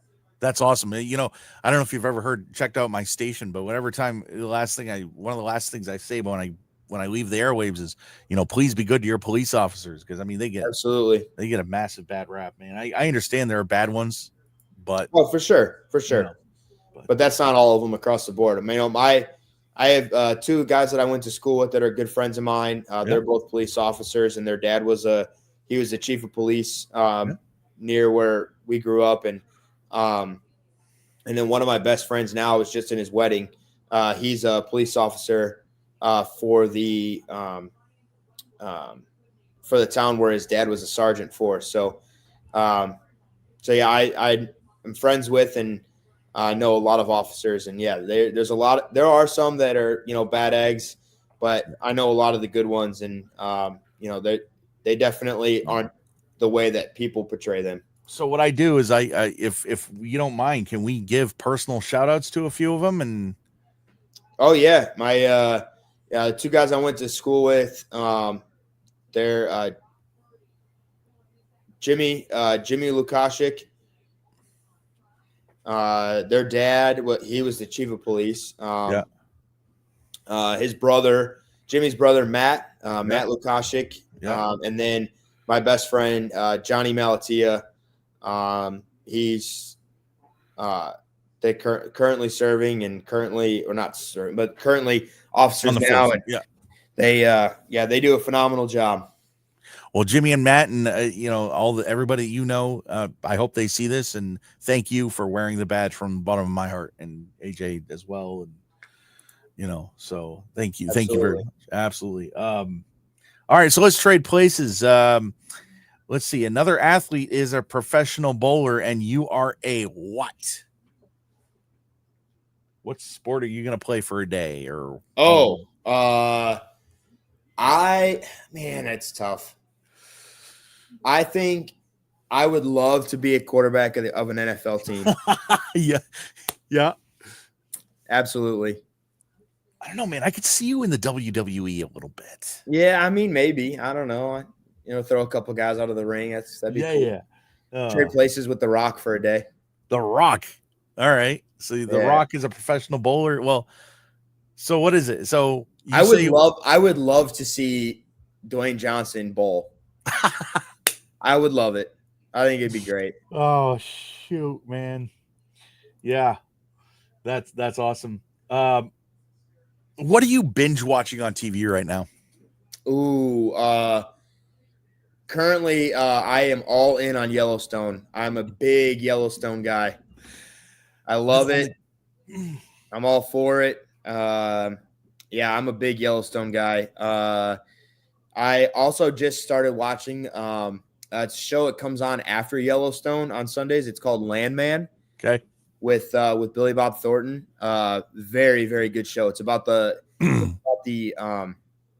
oil companies and all the ins and outs of the oil field and what goes on with them. And it's pretty interesting, but also the show is just really good overall. That's awesome.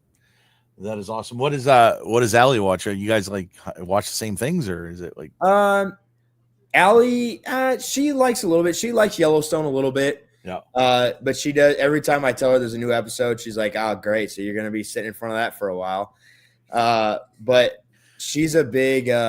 She likes Dancing with the Stars.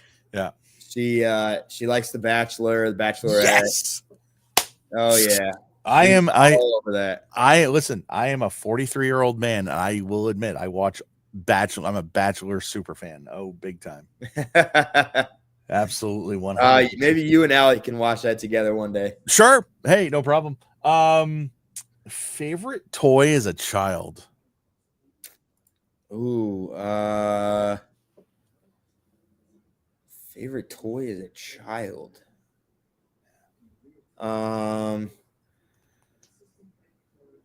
Trying to think.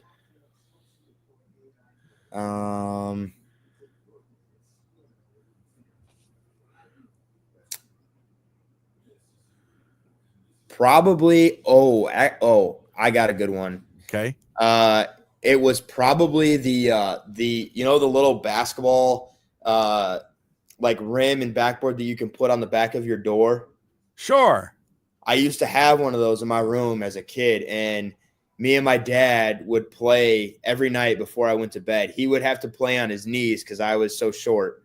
Right. So he'd get down on his knees, and we would play basketball against each other. And then I figured out how I could climb on top of my dresser and jump off and dunk it on him. And so yeah, it was a thing every night that we'd play basketball in my room. So it was cool.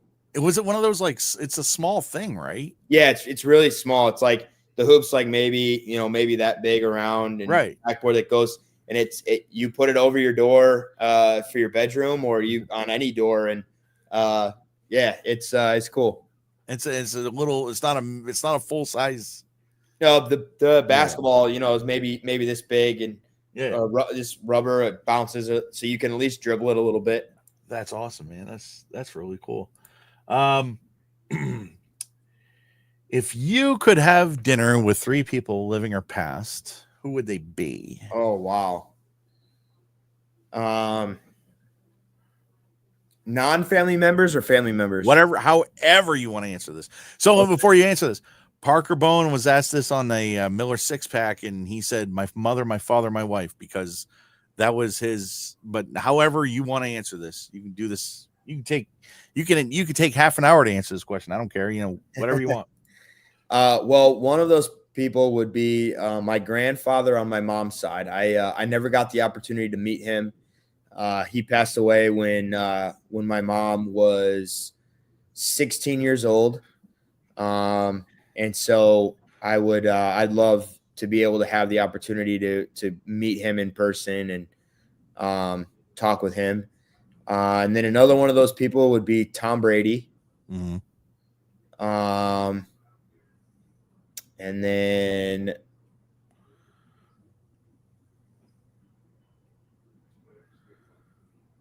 another one, man, third one, I'm trying to think.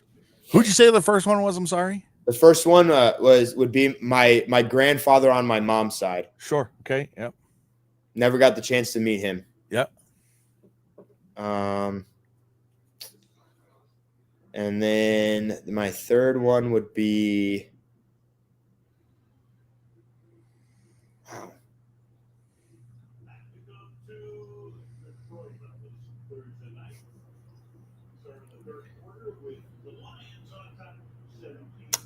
I would say Tiger Woods. Yeah.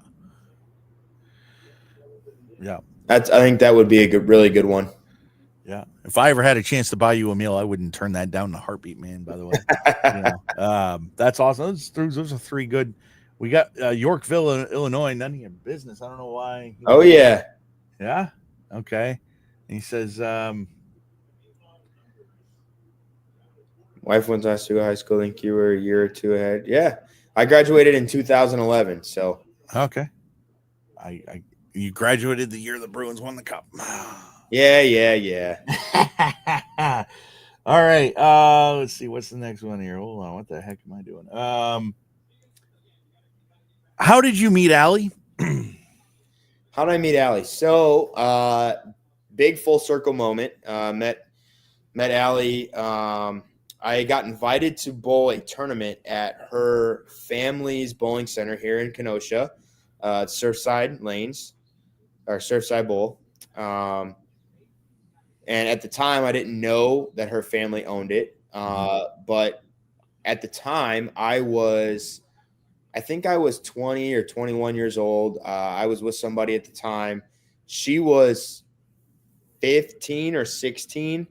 So wasn't really like paying attention at all or anything. Just we got paired on the same lanes together. So we, cordial, said hi, met or whatever. But I didn't realize, but she was kind of enamored by me already when we got paired together. So she was like, "Oh, who's this guy?" And she actually bowled 289 the first game when we were bowling together in the tournament. So that was pretty cool. Yeah. But afterwards, I think she came up and said bye to me like 5 or 6 times before she actually left. And then we kind of kept in touch, maybe a little bit on social media, followed each other, whatever, but never really talked again for quite some time. We have a lot of mutual friends up here, and we have one of my best friends and roommates in college bowled with her and at her family center for many years. So we have a lot of mutual friends. And then in 2022 was September of the year prior. She had reached out and wished me a happy birthday, and said, "Hey, why don't we not be strangers?" And so we just started talking then, and we started keeping more in touch, and seeing what everyone was, seeing what each other was doing. And I kind of forgotten that she's 6 years younger than me, and so it was kind of that full circle moment. Yeah. When we first started talking, she would, I'd try to hang out, and then she'd bail on me, and then try to hang out again, she'd bail on me again, and it was just this whole like roller coaster of up and down. And then eventually it finally worked out, and when neither one of us were involved, and it was it was really awesome when it finally all came together, and she finally listened to me on hanging out. The rest of taking care of itself. We're going on 3 years together, and we have a beautiful baby boy. Yeah, that's awesome. That's great. And she's like I said, great person. What do you do to take your mind off of bowling? Go to the gym or play golf. Oh, yeah. Does bowling ever creep up when you don't want it to? Like you're yeah, all from the it's my life.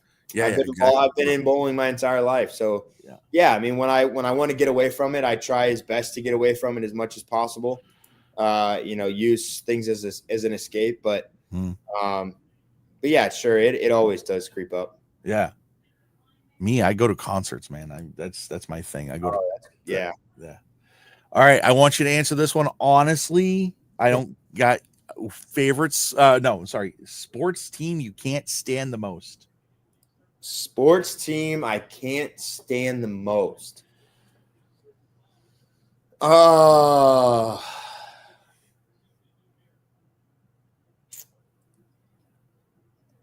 I just want you to know, I'm not looking for any answer. I'm just it's a tough one. It's between I think the Kansas City Chiefs and because I hate the St. Louis Blues, because I hate them.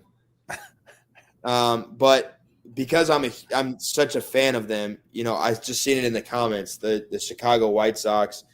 Yeah, I can't stand it because I'm a fan, and they're not good at all. But yeah, it's my dislike is very, very strong for the Kansas City Chiefs these days. It's pretty bad. Chris Barnes, Brad Miller, please don't unsubscribe. They probably don't even know this thing exists. Yeah, the Chiefs' best player is black and white. Yeah. They wear black and white stripes. Yeah. So wait, are you not a Cubs fan? I am not a Cubs fan. So if I had tickets to a Cubs Cards game, I was like, hey man, let's go. I would go. You would go. Okay. I would go. All right. I don't dislike them as much to where I wouldn't go to a game. Right. Because I love going to sporting events, games, but I just don't root for them. So I would root for the Cardinals. I got you. All right. So we're not. I got you, man. So even though I hate St. Louis. Right. God, Pete Weber unsubscribed now too. Jesus. Before I ask you this one, kind of leading up to it, I wish bowlers like you wouldn't get a bad rep just because of what they might see for an hour and a half. Like, you're a pretty intense player. I've seen people hate Sean Rash because, the way he acts on TV, it's just, and Sean does more for the sport than, I mean, not to take anything away from you, but guys like Sean, he does a lot for the sport. He does. And I just did a clinic with him. The clinics that he does and the things that he does off the lanes, it's incredible. He does clinics all around the world, and promoting the sport of bowling, utilizing a lot of players, and he does a lot of great things for our sport. So I say that I think you're one of the greatest people out there. How do you want to best be remembered when you are no longer a thought or whatever? I think you just hit it on the head. Just being remembered as an ambassador, a great ambassador for our sport, wanting to grow the game and wanting to just be remembered as one of the greats, as one of the greatest to do it, not only on the lanes but off the lanes as well. Yeah. So this person wants to know if you've ever bowled with Sean Rash at Parkside. I'm sure you have. Oh yeah, many times. So I'm just referring to your name, none of your business. Please like and subscribe. AJ, man, this has been fun. And I'm glad we finally got a chance to sit down and do this. Me too, buddy. You're when I first met you, and I think I just had the hat on, you said, "Oh, I'm not going to sign your autograph because you're wearing that hat or whatever." But I knew that we were going to be friends forever because of that. But listen, man, thank you so much for this, and I hope you enjoy the rest of your time. And actually, thank you. I mean, really, thank you so much for this. I really appreciate it. Absolutely. I'm glad we finally got something nailed down, and we were able to do this and put this together. And anybody that's following and listening, please like, subscribe his channel. He does a great job. He promotes the sport of bowling. I mean, and you love the PBA, you love us, and you love bowling in general. So, we appreciate you, and you do a great job with this, and I look forward to seeing you throughout the year, buddy.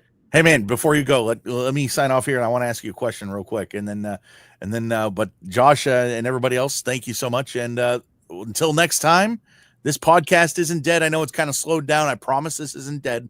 Like and subscribe, and I'll see you next time.